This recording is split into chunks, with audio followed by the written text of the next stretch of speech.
Welcome to New York Institute of Technology's podcast, The Scope. Produced by the College of Osteopathic Medicine, our episodes focus on the medical school experience and how it helps shape future physicians. Learn about exciting new health and wellness initiatives, cutting-edge medical research and technology, and how to effectively navigate medical school. We are excited to have you join us. Good afternoon and welcome to the Scope podcast. Today our conversation will focus on the positive benefits of incorporating personal creative writing into the medical school experience and beyond. We are very fortunate to have guests from 3 states joining us today. We have guests in Arkansas. 2 of our students are there, student physician Spencer Heath and student physician Seth Jones. We are also joined by Dr. Ted Spivak, who is a career emergency medicine physician who has been involved in residency training and someone, I quote, who takes a great interest in people.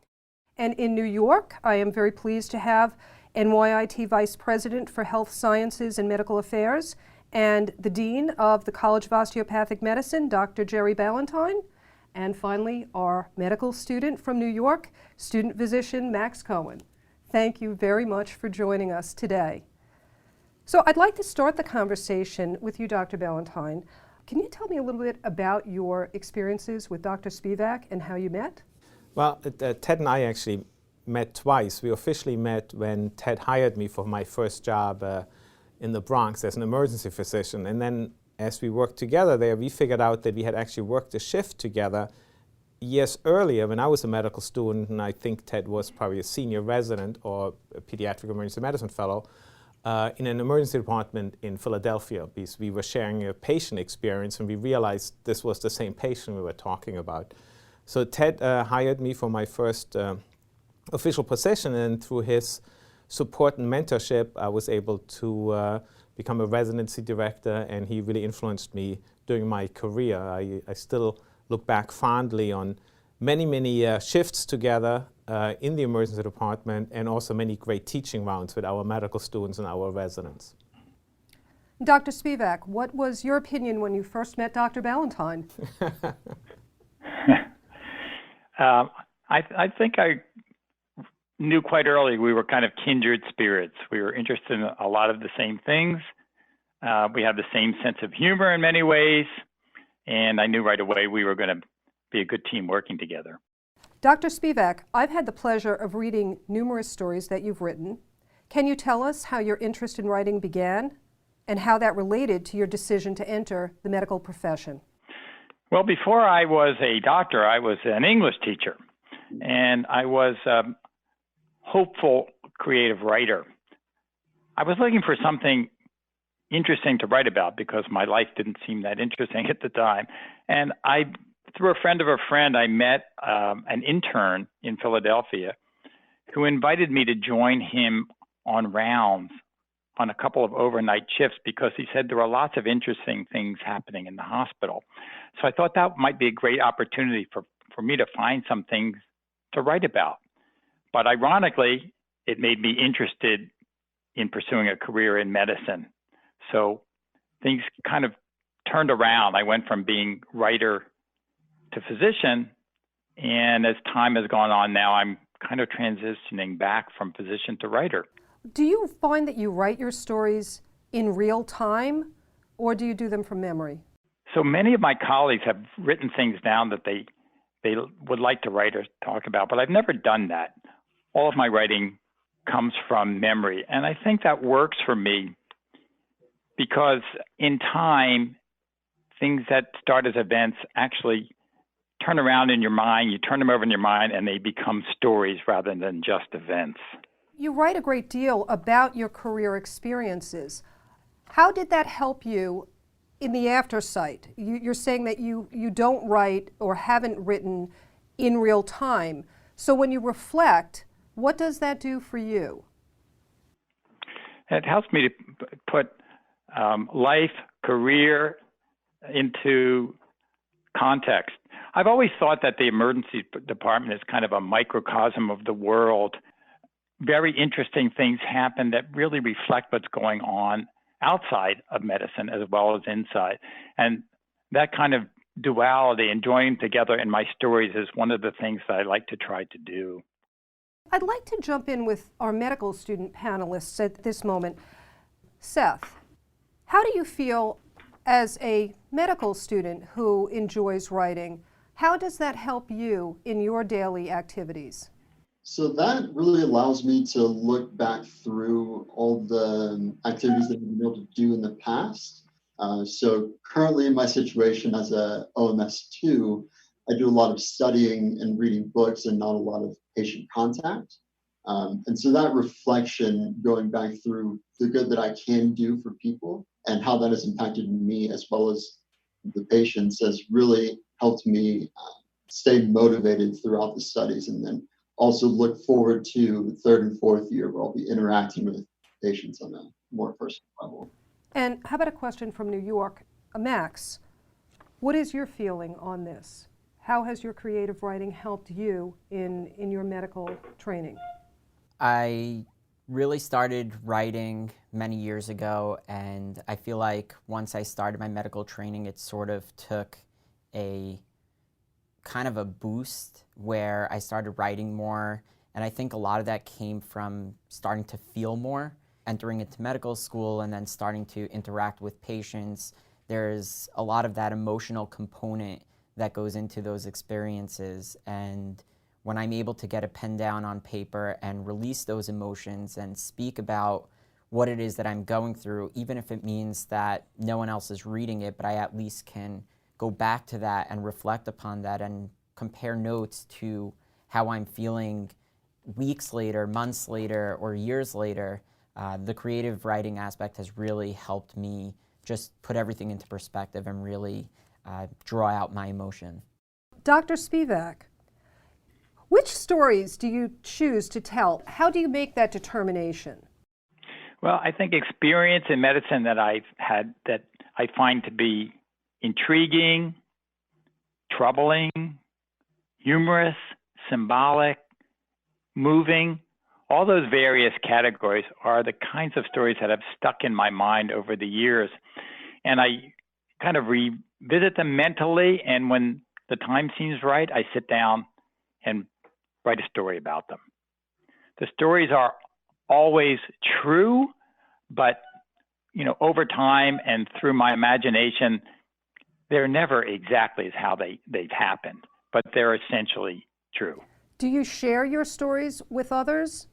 Well, about 3 years ago, I joined a writing group, all different kinds of writers, and they've helped me with my writing, and I've done a number of open mics and readings around Cape Cod. So I've shared a bunch of those stories with audiences. Okay, I have a question for Arkansas related to this. Spencer, you have an interesting path because you had a prior career in medicine. You were a nurse, and I would like to know what inspired you to write about your experiences. So Dr. Spivak talked about how he likes to revisit things later because it helps him to kind of process and turn it into a story rather than something that's immediately experiential. And for me, the therapeutic aspect that I found in some of my writing was kind of by taking the opposite approach. And if something particularly impactful happened to me at work or something that was difficult to process, sometimes it helped me to put that down on paper rather than waiting. So that really helped me to sometimes process things that were complex or that I didn't necessarily understand how I was going to deal with things with them long term. It seems to me that we have two different ways in which people are recording their writings just in this group. Dr. Spivak has indicated that he wrote from memory. I'm hearing from you that you're writing almost as it's happening, and I did have a prior conversation with you, Max, where you were indicating that you also found that you were writing pretty much at the same time. Mm-hmm. What did it do for you, Dr. Spivak, when you were choosing your writings and I would assume shared them with your writing group? What did you learn when time had passed and you went back and revisited those events? And what did that do for you internally? What it taught me was what I thought was specific and pertaining only to medicine or emergency medicine really was pertaining to the world at large, certainly our country at large, that the kinds of events and issues that interested me and intrigued me in the emergency department were mirrored by the events that were going on outside. So people who had no experience in medicine were very interested in the events that took place and really could identify and relate to them. So it added a sort of universality to my whole experience in medicine. Thank you. And Max, let me ask you that same question. I definitely agree that most of the times, like we had spoken about, I like to write in real time because I feel like I am able to put down the raw emotion that I was feeling at the moment in the exact manner that I experienced it, so that when I do revisit, and that is something that I like to do, when I do revisit in the future, I get that opportunity to feel again what was going on in that moment and to experience it and remember it as if it was right out of a movie scene. In the emergency room, I had that opportunity to witness things that I thought that I only seen in movies. And to be able to see that and write it down and then revisit it later on, it kind of helped me to navigate my emotions and just see the growth from where I was then to where I am now. Dr. Ballantyne, the College of Osteopathic Medicine recently held a new event for student physicians called Humanism in Medicine Week. And this was designed to do just that, emphasize the humanism in medicine and in the medical school training experience. Can you give me an idea of what inspired you to do that and how you feel about this opportunity for people to express themselves creatively with writing in medicine? Thank you, Susan. Before I answer that question, let's just quickly look at what we just heard, because really what we saw here is what medical education is all about. We have on one side, we have the teacher, somebody like Dr. Spivak, who has a lifelong experience, who now puts it down to teach us as students, as physicians, as lay people about medicine, about his experiences. And then on the other side, we have students who are confronted for the first time for very traumatic events. They see somebody die for the first time. They see somebody suffer for the first time. They see pain and how they are dealing with it. And I think it's very important, and that now leads to the second part of your question, or the second part of my answer to your question. How do we deal with it? Right? So these students found an outlet. They are writing. They're writing down their concerns, their struggles, what upsets them. Well, that's much better than going to the local bar and having a beer, right? Because that's the other way to let out, to use drugs, to be depressed, to do other outlets. They found a creative outlet to help them deal with a very, very stressful environment, a very stressful event. To be introduced into the profession of medicine is not that easy. So that's what added it. Now, the reason humanism in medicine is so important is partially for that reason, that we acknowledge that there are many different ways that we can be creative, and it's okay to be creative. But really the reason I'm pushing humanism in medicine, I put this week together, and I'm doing other events like that, is because medicine is fundamentally changing over the next 10 years, right? Artificial intelligence will change. The changes that Ted and I saw over our career, it was in many ways minimal, right? We went from paper records to electronic medical records, and maybe a couple new medications and some surgical techniques. But the change that artificial intelligence will bring the next 10 years, and that we can't really predict yet, requires for me to train students in opening their mind.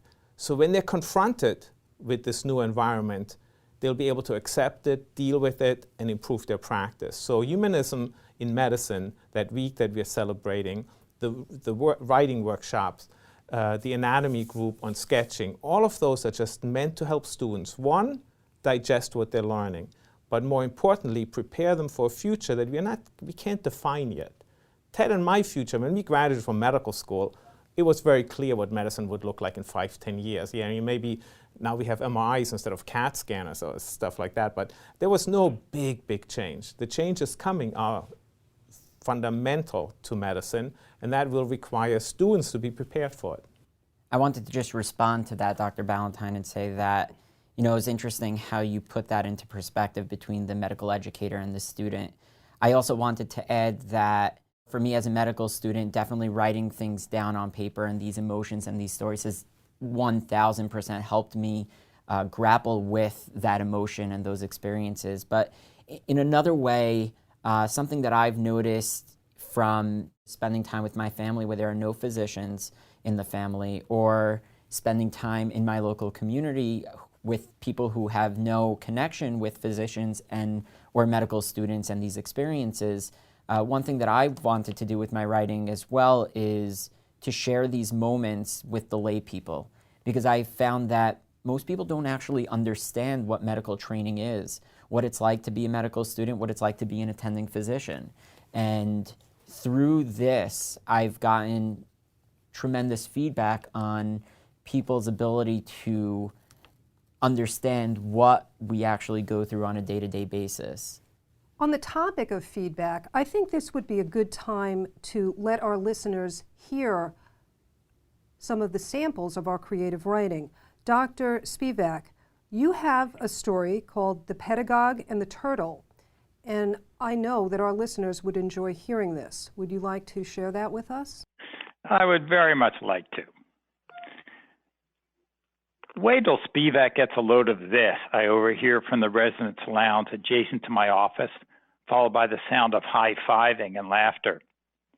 He'll probably chastise us about some infection control violation. Maybe, but it's all for patient care, right? Customer satisfaction? Isn't that what he's always preaching? More laughter.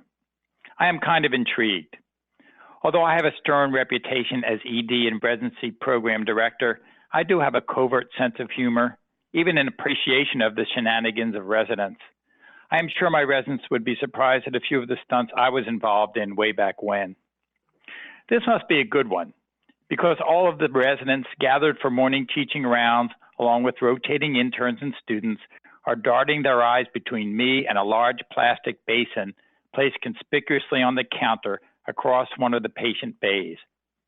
I see it immediately, but pretend not to notice it, ignoring the curious scratching noises coming from within. Teaching rounds begin. Teaching rounds are a tradition in medicine tracing back to William Osler, the late 19th century physician who famously urged that training of physicians be moved from the classroom to bedside. The whole group of us, students, interns, residents, and faculty going off shift from the overnight, and those coming on to take over care in the morning, move from stretcher to stretcher to discuss each patient's chief complaint, exam, workup, and progress thus far. Each patient is presented by last night's team of caregivers. The order and manner of the presentation are scripted and important. It is the model these future doctors will follow the rest of their careers. Once the patient is presented, the caregivers are questioned closely about their findings, and one question leads to another, more or less employing the Socratic method, and then discussions move on from there. I am in absolute agreement with Osler in that I view teaching rounds as an unparalleled educational opportunity. Students and younger residents often have a different view. They anticipate teaching rounds with emotions ranging from loathing to outright fear. We have had more than one student pass out right at the bedside when a question is directed at him or her. Rounds move along.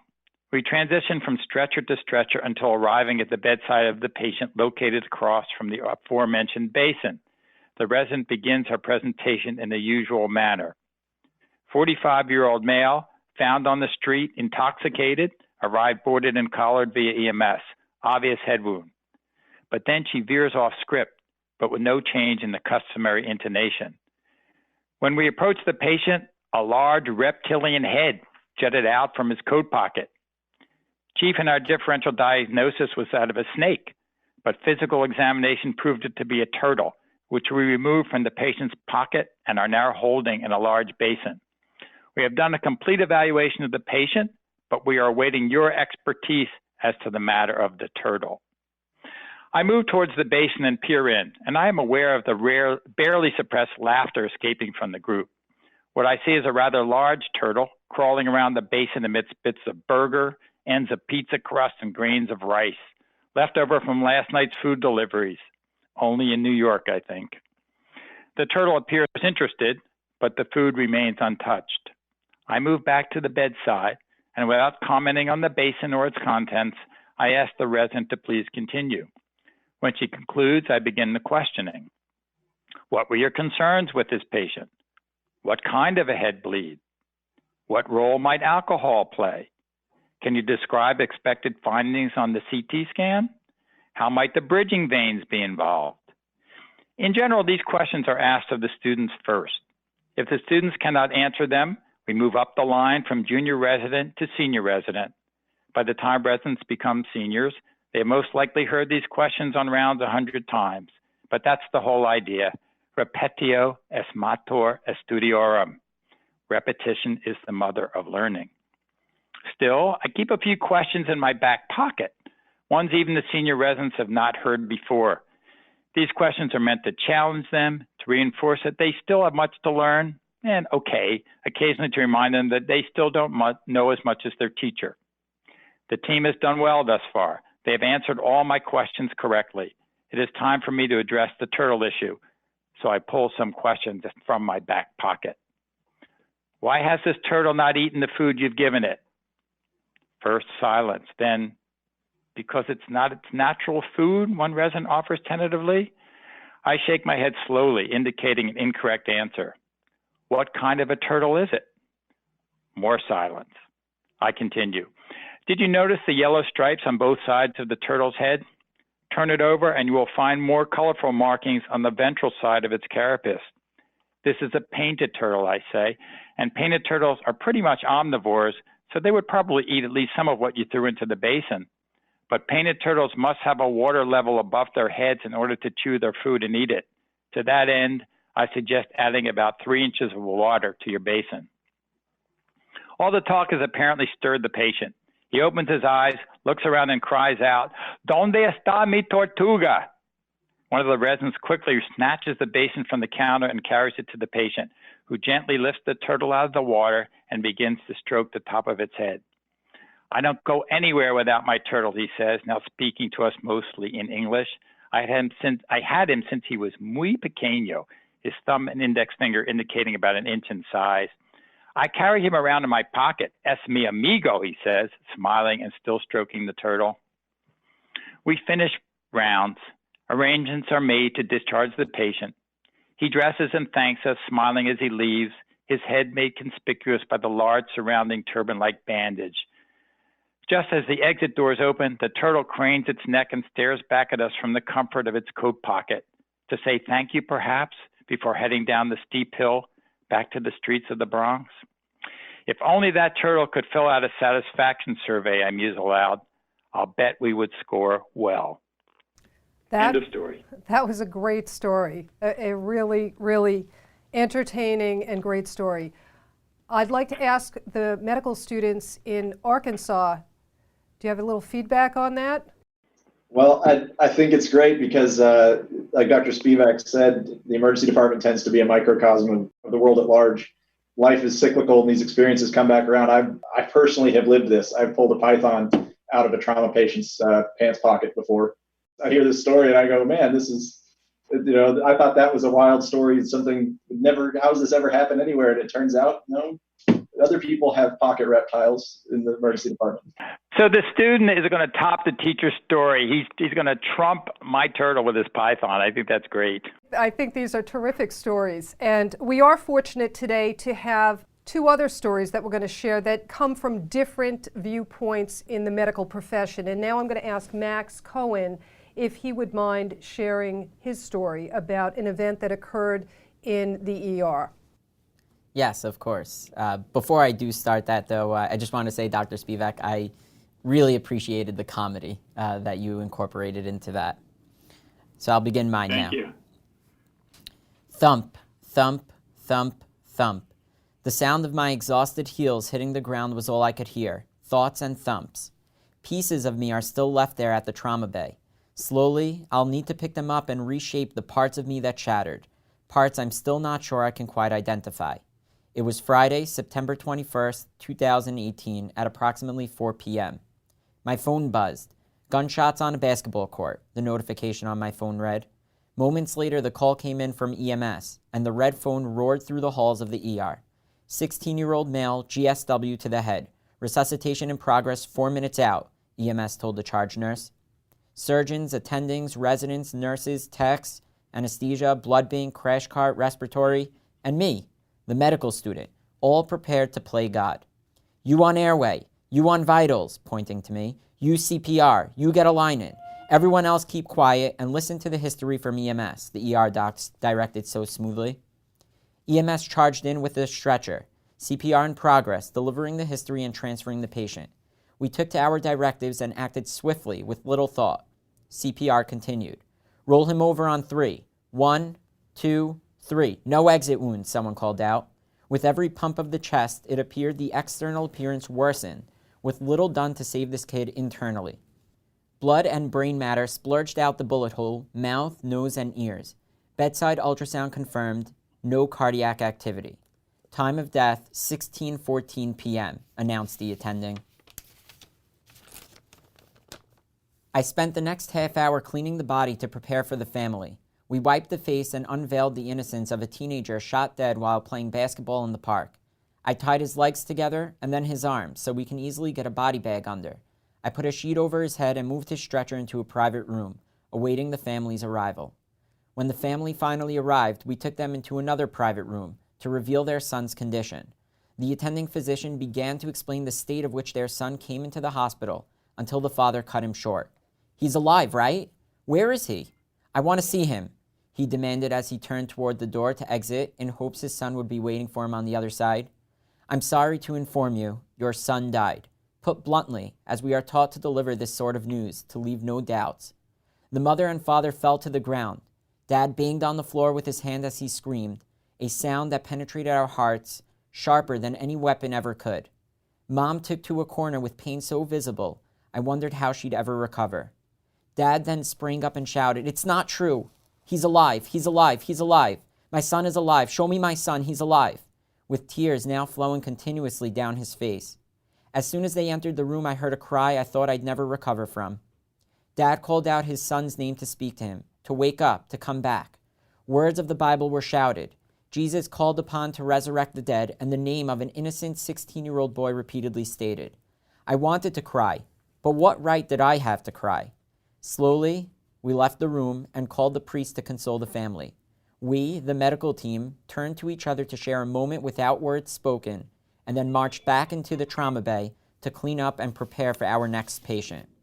Is this what it feels like to be numb? Am I numb? I thought as I turned to leave shortly after.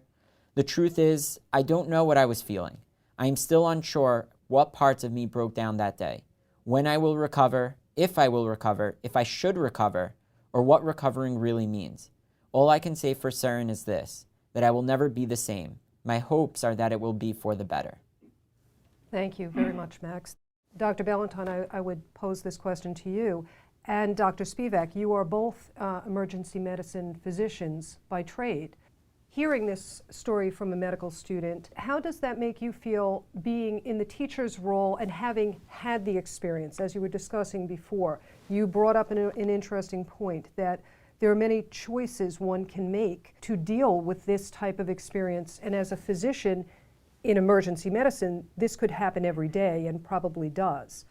I think the first thing is, as a teacher, is to acknowledge that it affects everyone, right? You don't want to isolate a student, as was done in the past often, right? Oh, the tough guys, that doesn't affect you. It affects everyone. The first time we see someone die, the second time we see someone die, the 50th time we see someone die, when a parent comes in, when a son comes in. So I think to acknowledge that to our students, our juniors, to say it's okay. I, as your role model, let's say, or as your senior, understand it. It has happened to me in the past, and we need to learn to live with it somehow. In the past, I think the teaching was you ignore it, right? So 30 years ago, a physician would just ignore it. No, we are above that. We should not feel compassion, empathy, or sorrow, and so forth. But I think that certainly is not the way to go. I think it's acknowledging it and then giving the students even time early on, or the residents time early on to say, you know what, just like in the story was hinted at a little bit, why don't we take 30 seconds? Why don't we take a minute and just go into another room and acknowledge that this is very traumatic for everyone involved. So I think that's why these stories are so good, because they remind us, so somebody like myself who has not gone through this in a while, it reminds me of my experiences and says, yeah, I need to make sure that we teach this, that we help them. Thank you. Dr. Spivak, do you have anything you would like to add? Much appreciated in that story was not only the reflection of what the student is feeling, but his empathy with the parents, which I think is very, very important. And I'm glad that he expressed that as well, because sometimes we can get wrapped up in our own emotions that we ignore what's happening outside to the family. So I think that's crucial as well. And I will say, I remember one of the first patients I lost, it was a young man, about 17 years old, and I had a great deal of difficulty accepting that. In fact, I seriously gave consideration to giving up emergency medicine right then. I thought, I just can't. I can't take this emotionally. And one of my teachers sat down with me for quite a long time, I would say a couple of hours, and kind of talked me through it and encouraged me to continue. And I'm very grateful that he did that. Spencer, you have also a story that you would like to share with us that directly relates to your interaction with a patient and how that affected you. Would you read that for us? I'm an ICU and emergency float nurse, so I travel almost daily between different treatment areas. This week, I was assigned to the trauma ICU, where I was to care for a young man only 2 years my senior, deep in a prolonged course of treatment for a grim case of leukemia. He found out a couple weeks back that he was ineligible for a bone marrow transplant, so he got drunk and wrapped his car around a tree in an unfortunate and unsuccessful attempt at ending life on his own terms. When I joined the team this week, it had been almost 2 full weeks since his admission. He had improved substantially from his injuries, but had clearly still made a down payment on the proverbial farm. His hollow eyes loomed from above his too thin cheeks as he watched me putter around his room. We agreed on a good schedule for his pain medication, and we stuck to it as best we could. I made small talk with him and his sweet mother in the usual way. I really liked them. They were kind people and a pleasure to work with. His nasogastric tube twitched gently as the pump dutifully provided him with that ever-present maudlin shade of high-protein khaki. I try to avoid feelings of pity for my patients, as I prefer to think them in more humanizing, less patriarchal terms, but watching this young man slowly die was breaking my heart. There was an extended family meeting yesterday wherein the patient let us know in his breathy, can't clear my own secretions monosyllabic speech that he would like to go home on hospice on Monday. This was obviously a difficult choice, and he cried a lot afterward. I held his hand for a bit while his mom comforted him with kind words. Later on, I took the time giving him a bath and a thorough hot shave while we watched some inane Discovery Channel show about grumpy gold prospectors. I was pleased to see the same unit come up on my assignment app this morning, and even happier to see that I had my young friend back. He tipped an imaginary hat to me when I knocked on his window during morning report. He tipped an imaginary hat to me when I knocked on his window during morning report, a frivolous movement that I knew cost him a precious effort. He had a banner day considering the circumstances, and his family was excited to see him be so alert and communicative after such a grueling hospital stay. At about 2 o'clock, while his brother was visiting, I came in to check on him and administer some medications. He mouthed something to me. As usual, I had to lean in closely with my ear nearly brushing his lips to hear his hoarse, congested voice, and I had to ask him to repeat himself a couple of times. Finally, I was able to make out the message. Did you eat? This young man, in constant discomfort and mental distress, who had every reason to focus on himself and his own woes, knew that I was very busy with my patient load and wanted to know if I had had the opportunity to take a lunch break. I had to choke back tears as I thanked him for his concern and told him that, yes, I had indeed gotten a break. There isn't much in this job that touches a nerve anymore, but that did. I would pose this final question to our group. What do you hope, as the writer, that others will get out of reading your works? It really does depend on my audience, and I sometimes write different stories aimed at different audiences. For example, The Pedagogue and the Turtle, I aimed, I think, mostly at medical students to give them a kind of an idea of what it's going to be like once they're interns and residents, and to let them know that while there's very serious stuff going on, there's some humor, there's a lot of enjoyment in it as well, and they really shouldn't fear what's going to happen. Other stories are directed at lay people, again, as was mentioned before, to try to give them a better understanding of what happens in an emergency department and what are the emotions that are going on in the doctor as well as in the patients. So it does depend on my audience, but those are the kinds of things I kind of think of. Thank you for that. And at this time, I would like to thank all of our guests for joining us today, your insights, experiences, and most importantly, sharing your personal works. Each one of the stories that we shared today came from a different angle in the medical profession. As a layperson, feel enormously blessed to be able to experience your work through your own eyes and through your own writings. Based on today's discussion, it's very clear that tapping into the creative nature of oneself through personal writing, especially when you are a medical professional, can produce many positive benefits, both internally for the writer as well as the people that read these stories. I thank you again for being a part of our discussion today. My pleasure. Happy to join you.